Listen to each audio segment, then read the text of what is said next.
Hello, hello, hello. We are live again. This is day 4, I believe. I've lost track of days already.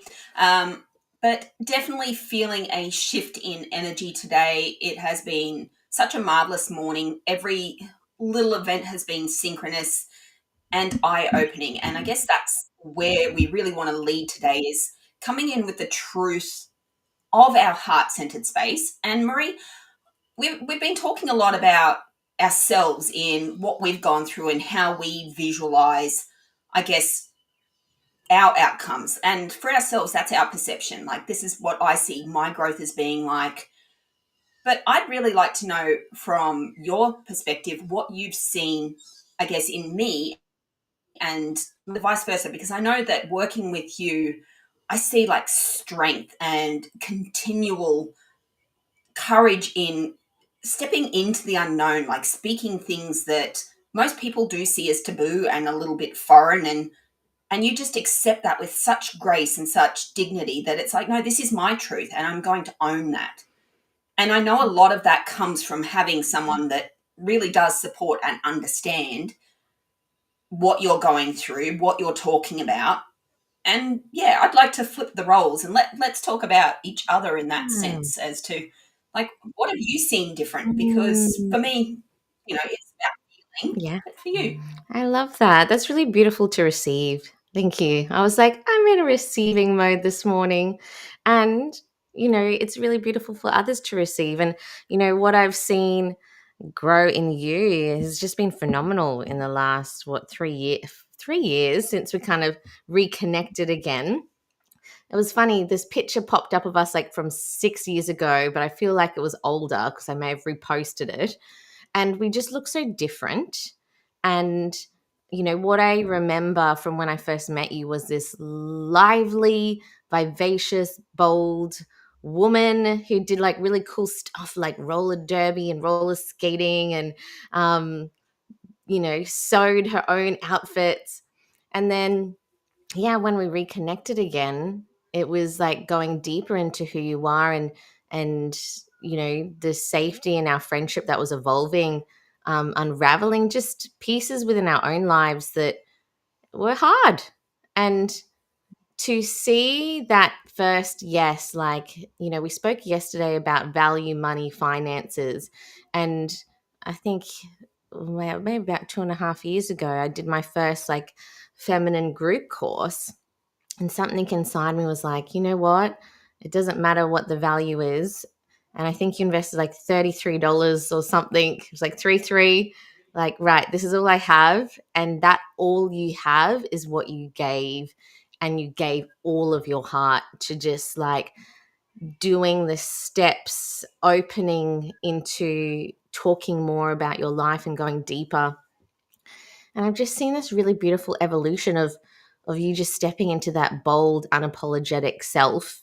And you show it with me, which I really love and value. And sometimes it is like, oh, okay, but she's telling me the truth, her truth, my truth, or universal truth.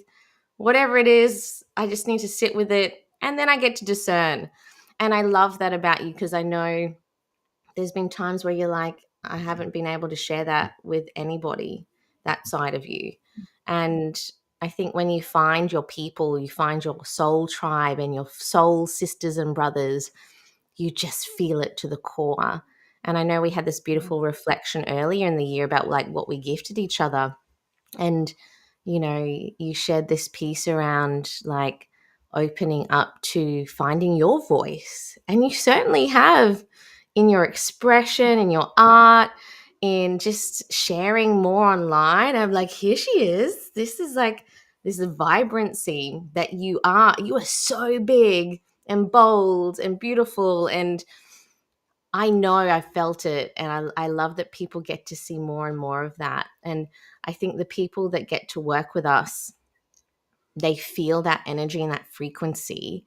And we just get to be those reminders, not only for ourselves, but each other, to remember actually how bright we are. And so I've really loved seeing that glow within you. I mean, like, look, you're like literally glowing. Every time I see you online, I'm like, oh gosh, you're beautiful. And like, you know, I know some days we don't feel it, but I just see this glow and feel it within you, and it just exudes. And I know that's also a reflection of me. I had a beautiful Christine Innes when I caught up with the Escapee Club a couple weekends ago. And she was just, again, giving me beautiful comments about like that glow. She's like, when you hear Marie online, you just feel it, even on the screen. You know, in person's better. When you come and chat with any of us in person, it's just like even better. But that was again another beautiful reflection to receive, and I get to see that in Flea, and we get to see that in the people that come into our platform, whether it's on a podcast, whether it's been in our summits, you know. So that's been really beautiful to see in yourself, and you know the gifts that you get to share are different from mine and unique, Mm. and we have similarities, which is beautiful. And it's the core values that we do share. I don't know why I'm saying kind of. I'm gonna blame my baby brain, because I can't talk properly these days, and I've got my coffee here. But yeah, it's that core underlying essence that we get to know deeply within each other and the people we Mm. get to work with, because we're here for the unicorns, we're here for the leaders, we're here for the lions, we're here for the Pegasuses, we're here for the dragons. I like to play with these characters. This is my playful Oh, side, you I know, and have fun. I so love that. And you brought up like three of the things I was like, oh, I really hope it leads this way because you said the reflection. And I remember one of the things, it was like, this is going to sound totally crazy, but I am you and you are me. And I've lived these lives and we've done this and we're all the same. And you're like, okay, I understand that. I don't, but I do. And yes, it feels right. And it was like in that moment of, hang on a sec, she just accepted my craziness. It was like, maybe if I had somebody that can accept me in my unknown, because a lot of the things that we speak about when we go through an awakening or into any type of spiritual work is a little bit woo woo. And, you know, the ownership of, I'm just going to share that, you know, I've seen me with my wings and, you know, in these lands as the unicorn, as the dragon. And I was like, I've seen them too. And I think we went through a journey with another friend that opened that up for us. And it was like, oh, we were actually kin in the dragon realm. And there was a deep apology that needed to happen in that moment. And that was playing out in sister wounds here, like where we were not seeing eye to eye and we weren't really in that moment. But you know, being able, you in your strength was able to hold that all together. And I really loved and appreciated being able to say some of the horrible things that I do. And it's like, oh, I didn't mean it in that way, but I know it could have been taken that way. And then having you come, no, it's okay. I've sat with that. And yes, there is truth in that. And here is my truth, and being able to reflect in that way, because like I know my opinions are mine, but when we can share them with someone else that can have them received, even if it's not true for them, it's a different level of love. It's a different Mm, level of acceptance. And what triggered this whole conversation and why I really wanted to talk about it, especially the unicorns, was a few days ago, I think I posted something about belonging and I don't feel like I belong. And I never really have, because I've always had this, as you said, this heart that's just so big that I don't understand this world. I don't understand how people can hurt each other and be deceitful and lying. Like, to me, it just feels wrong within my body. And I know that I've hurt people unintentionally, and that can be reflected in being a trigger and like loss of friendships and all of that. But it really like came back to, well, I do belong here.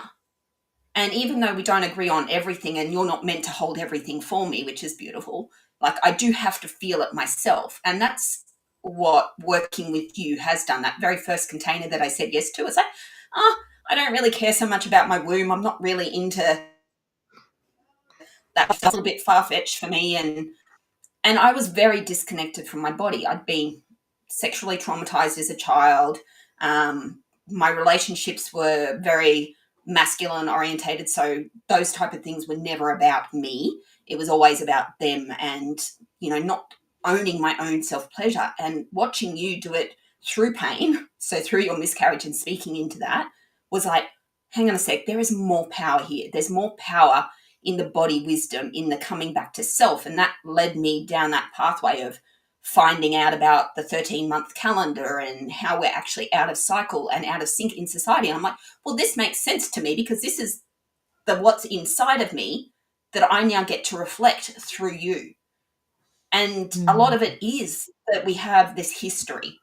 And I keep going, well, why do we have a history that everyone keeps, we teach it in schools, but we don't really embody it. It's like, well, what is history really meant to be about? It's about showing us in the 3D the divinity that is, all of the things that have been. We watch entertainment that is showing us hardship and rapes and all types of, horrible, toxic cycles that humanity has gone through.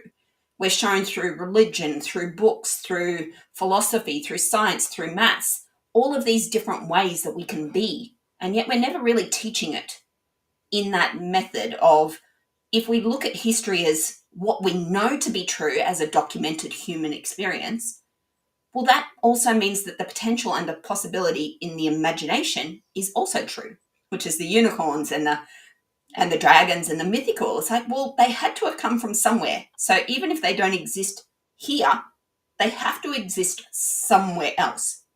And if all reality is just energy, then it's not a lie. And so many people grapple with this truth of, I feel it to be true within me, but society says no. So I've got to put that wall down. I've got to put that bricks in front of me and protect myself and not share my truth, because it wouldn't be believed. And that was the post in that I was sharing, was about belonging. And sometimes we're just not meant to belong, because we have to find it out for ourselves. We have to find the truth in that nature and that separation of, yes, I am you, but I'm not you because I'm living separate from you.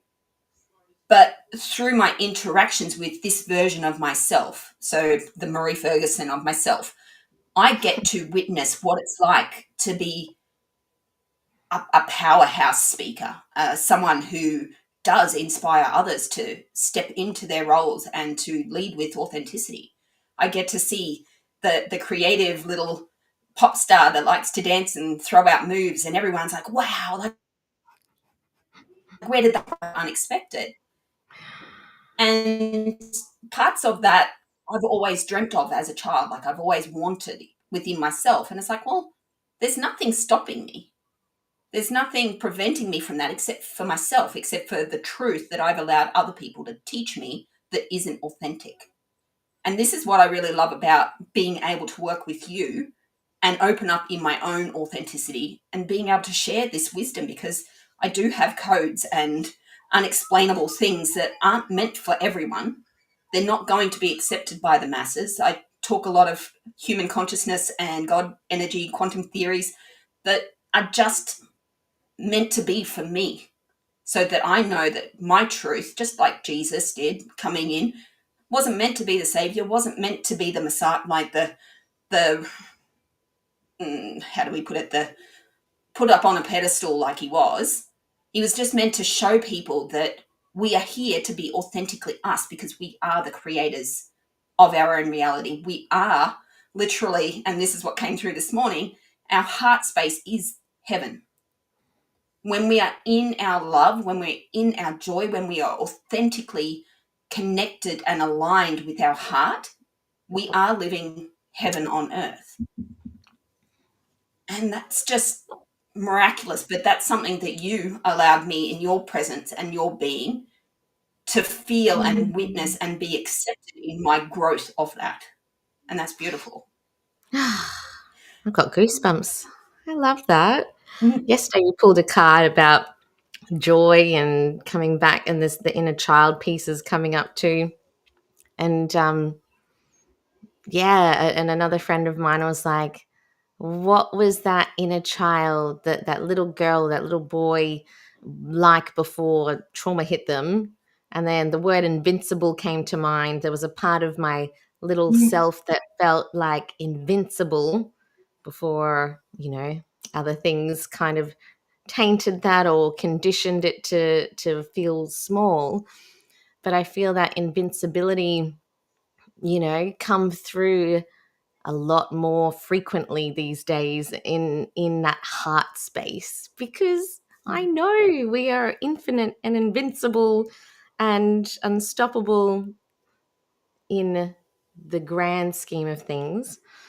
And how do we get to bring more of that online in our reality is a choice. And it's those micro moments. So it's really beautiful to receive. And if you are someone that's listening in, like, I want that, I want more of that, just come and chat with us.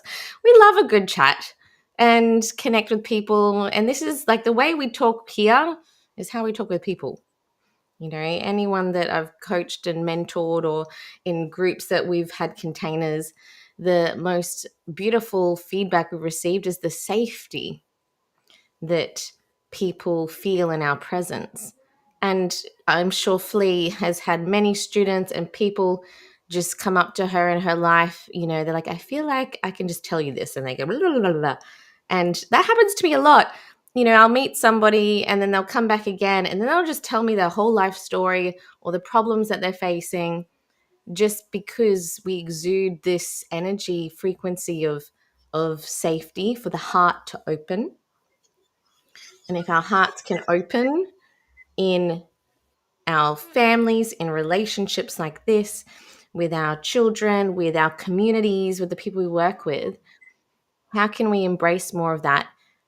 And also, with the bigness, know that some of it isn't yours. And it's having those boundaries in place to recognize and discern that you can love and feel so big, but you don't have to fix everybody. And that discernment and mastery of self comes through our programs, comes through what we embody. And it was interesting. I was reflecting on, yesterday was a good day. Flea and I were like, today's a better day. Like yesterday was a better day than the day before. And today's even going to be better. There's a full moon, big fullness, lots of cool things happening. But a couple of days ago, I said to Flea, I should have listened to your card reading a little bit more closely, because there were some pieces that I spoke about in, I think, our day 2 live that I was reflecting on myself, and then other things in my life happened. And what I noticed in those intimate moments of tension between me and my husband, because he's doing so much amazing work in our new gallery space, and there were pieces that I triggered. I'm going to claim that because it is a reflection of me and him. And again, we are one, but we are also separate. So it's living in this duality where sometimes we can go, no, it is you. And then when you think deeper in that moment of saying your truth, there was a moment where I was like, it was super intense. I just sat down and I just had to, the only thing I could control in that moment was like my own breath and my own energy, and whatever needed to be said, shared, vented, expressed in its fullest expression, which was anger and resentment and all the pieces that have been festering up. And I just had to breathe through it. And what I noticed that I can do, I can still get upset and notice things, but something within me requires me to quieten down, to allow the expression to occur, and for me to cultivate my own nervous system, still have my boundaries, say my piece, and to come back to it into neutrality. And it did take longer, but now it's shorter and shorter and shorter. And I was listening to Bashar, and look, some people really love Bashar, some people, again, get triggered. But it's like in those micro moments, yesterday we were talking about those micro moments, how you choose not to be reactive to a situation so that you can be more responsive comes down to the nervous system in those micro moments. And it was recognizing that, yes, I wasn't expecting it in my mind, but there was something in that moment that was for me to recognize and to feel and to see, and to, go, okay, well, yes, that is him and it's also me. I'm going to notice this. But how I reacted to it was like, okay, you need to go. We just need to have our own space right now. And then we just focused on the next thing. And we'll probably talk about it later when things are neutralized and we can come back to our hearts. But I was really proud of myself because I did say things that I never would have said before. And it was like that fierce truth. And it did come out like fire. It wasn't nice, like you were saying, Flea, before. Sometimes there are not nice things that come out of our mouths, whether it's to our friends, to our family, to our children. But in that moment of recognition, the difference is how you then reflect and then make a change within your own internal systems to then navigate the impact it has on your heart and your emotional well-being. If that makes sense. I was trying to word that in a way. Oh, absolutely. Absolutely does. And the card that I held up there was the positive movement forward, but in particular, attention to detail is on the side. And Mm, it's the attention to detail, which is our perception of recognizing if it's an internal feeling. Am I responding to this because I feel A, B, C, D? Or is it an external response? Whereas I feel this because of his response, and being able to then balance that and go, okay, well, for me, I needed to learn this. For him, he needed to learn that, which is in turn, ourselves in that manner. So it's a really beautiful way to show. And the card in particular was the divine union, which is the mirror of self, and looking at our loved ones as being the reflection of what we actually need. And a lot of people really get stuck on the internal. And I know that I do that a fair bit. I go inside. It's like, what did I do wrong? I've done something. I need to fix it. There's something about me that this keeps happening. But it's in those moments of now being able to go, okay, well, yes, I'm internalizing this, but why? And I know that I'm not alone in that. And that's why a lot of the things I share, when I feel them, I share them. And I share big because I'm not only living in that moment, I'm also taking the perception and I'm externalizing it because I know that there's somebody out there that needs to hear it, that needs to know, oh, I feel that way too. I just want to belong, or I just want to feel connected to somebody that really understands me for me without the hidden agendas or I need to mute myself a little bit. I can't say that to that person, because we should be able to express ourselves with our full truth at all times, whether it is going to be hurtful to another. It's in that ability to perceive and recognize, okay, well, that was hurtful and I was hurt by it. Well, why? Why was I hurt by that reflection of myself? And and in there that is the hurt, beauty of this course, really. yeah, and it's like, but in that hurt, it's like, even though it hurts us emotionally, like I'm physically not hurt, so I'm actually okay still. And it's Mm. recognizing that internal, and you talked about it, that internal conflict yesterday, that inner conflict, and how then you've navigated those moments within yourself. So I love that it's come up again because, yeah, I feel like those, again, they're micro moments, but they're massive on the bigger scale, Yes. right? Yes. That's the moving on. So the right conditions for ending cycles. So that's the conditioning, the ending of, well, where did this thought come from? Is it my thought? Is it my belief? And you've touched on that as well, where it's like, oh, hang on a sec. Just because it was okay for them, it doesn't mean it's my truth.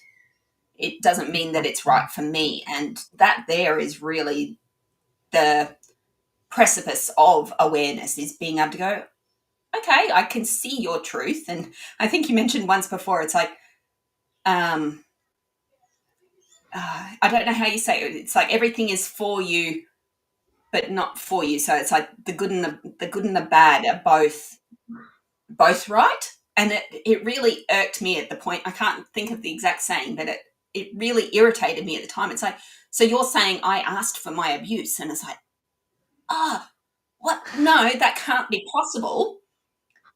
But then when I really thought about it and I really sat with it, and it's taken a while to kind of like move through that phase of like, well, why would I call that in? Why would I ask for that type of treatment? If I've created my own reality, why would I select that type of journey for me to discover who I am? And it's that exact phrase of discovering who you are, what you're capable of, needing to experience it so that I can empathize with other people, because a lot of the things that I've experienced on my journey and the things that I talk about, I have lived.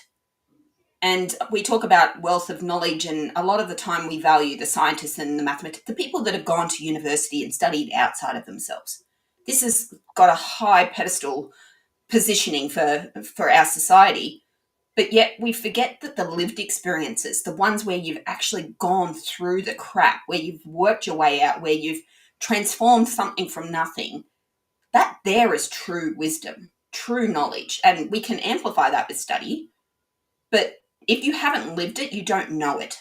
And a lot of people try to teach, oh, this is the way of the world, this is the history of the world. But really, if they haven't lived that history, do they have that wisdom? Do they really know what it feels like? Do they really know what it takes to step out of that?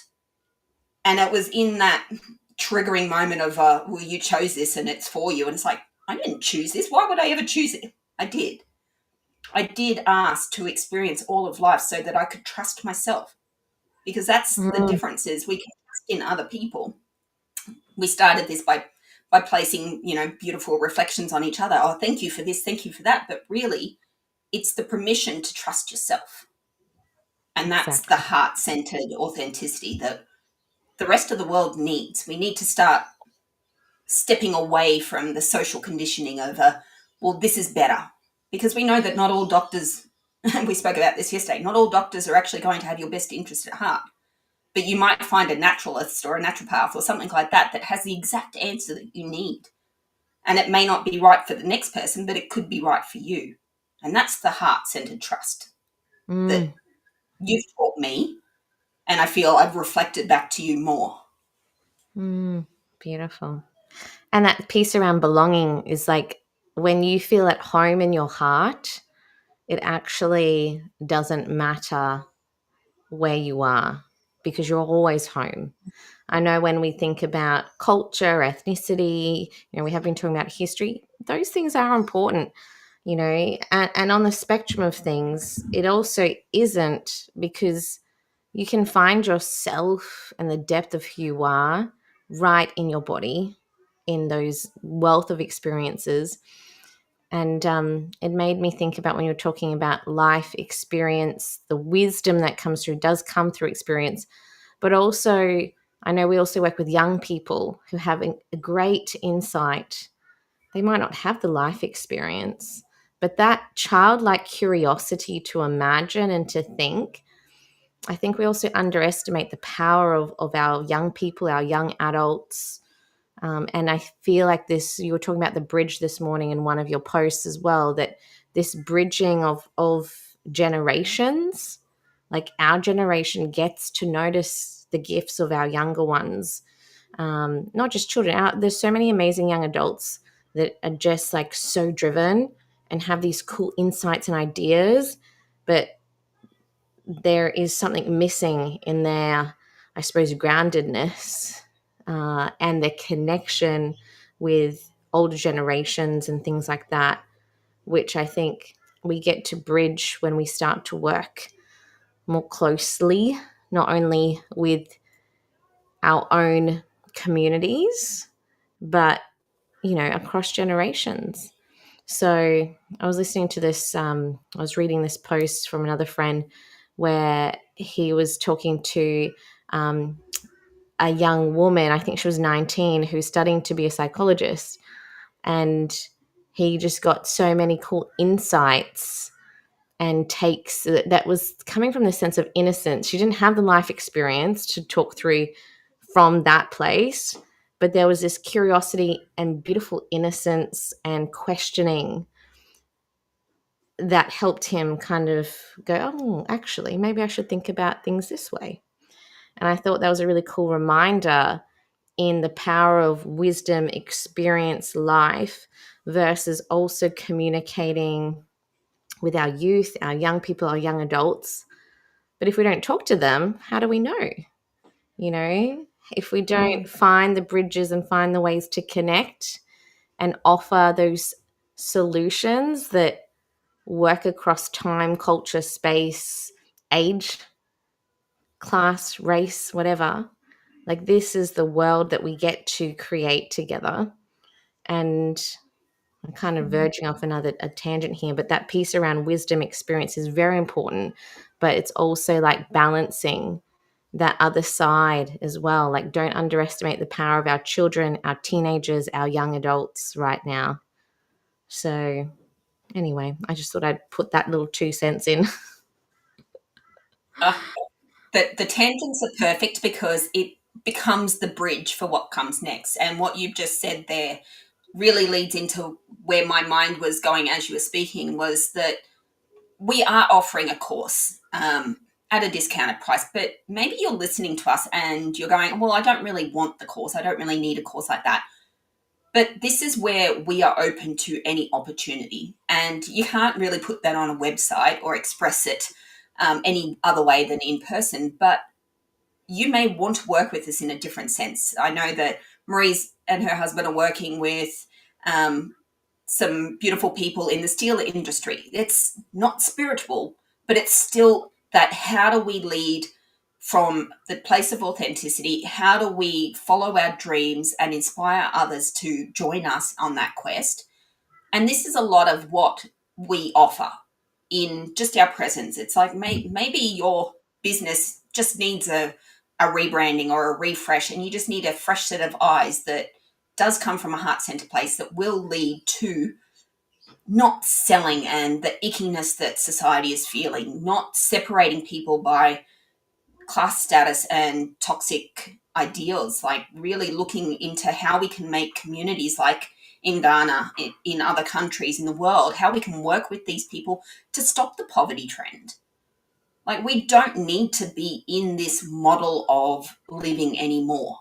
And there is no structure for what we are, because we're building the structure, and that might be exactly where you're wanting to go. And if you're feeling at any way disconnected and it's like, I'm just living life for the sake of life, or I'm just doing what I got to do so hopefully I can retire and live my life, you could be waiting and that never turns up. You could be potentially putting your joy and, your legacy on the line because you're waiting for something to fall in your lap, whereas all you've got to say is, actually, no, that sounds like me, that sounds right, and maybe I just need to have a chat and just book in a call. And we do this really openly, even with the course. If you do decide to enroll in the course because you're like, yeah, I need some personal development, if there's something in there that triggers you and you're like, it doesn't answer it for me, or I experience this and you don't cover that, that's where we want to step in and build it with you, because it's easy for us to create what we needed, and we did. It's easier for us to reflect on the people that are in there and what they've said, and it's like, okay, yeah, that's great, and we can add those little bits of information in. But if you just sit there and go, oh no, I didn't like that, or it didn't resonate with me, or something like that, then it's forever lost. and you sit with that burden of, oh, I wish it could have been this way instead. And there's always another way to look at things. There's always potential and possibility in everything that we do. And that's what we offer. It's like the potential and the possibility. Well, it could be this. And I know we've sat at a lot of business networking meetings where people are like, oh, I just can't really pinpoint what I'm doing. And just sitting there, we're both like, oh, yeah, it's this, this, and this. And I might have the idea, but Marie knows how to express it, knows how to share it in a way that's like, okay, yeah, I can add to that. Or And just vice like that versa. beautiful, the beautiful little tangent, it's like, I know where that was coming from and why. Like, these are the synchronicities. These are the messages from God or spirit, whatever you want to say. I don't like religion. I will put it out there. I hate it. I feel like it's really segregating and it prevents people from really knowing the true oneness of self. So it makes it hard when I start talking about these concepts to really align with them because of what society has taught us. And like you'll see, I've been putting Bible quotes and messages and things like that online. I see them differently. I don't see them as the scriptures that were there to dominate and rule, but rather to guide, like history. Like, hey, that's what it means for me. That's why that little tangent showed up just then, just to show us the potential and the possibility that happens when we truly connect and align with our tribe. And we're not meant for everyone. The woo-woo can generally piss people off, and that's fine. I'm very much okay with having the normal conversation, the scientific conversation, the mathematic conversation. If we want to go down the route of looking at it from a human perspective of trauma and the shadow side, that's a different lens. That's a different language. It's our perception being shown in a way that allows us to connect. And that's what this is all about. Awæcnian is awakening into the oneness of self. It's seeing Mm, your potential where your heart is, your heaven on earth, where you need to be in that heart-centered space. And powerful. sometimes it is really scary and you just need somebody to go, yep, I can turn to you when I need to, or this I need to go through on my own and I need to, just come back for clarity, or just to be there, held in a safe space while you're going through the darkness, because it is scary changing your life. It is terrifying to go, I just have to quit my job, even knowing that I don't know where the money is going to come from. I still have these responsibilities of this 3D, but I trust and I believe with all of Mm, myself, because I can feel it, that there is more coming. And perhaps that's you. yeah, beautifully said. Come and chat with us. Come and connect. You can find us on our website, www.awakeningacademy. Wait, this way. .com is underneath us. And if you would love to join this beautiful offer, click co-create or just book a call and let's have a chat. And we look forward to seeing you tomorrow. Bye, everybody. Bye.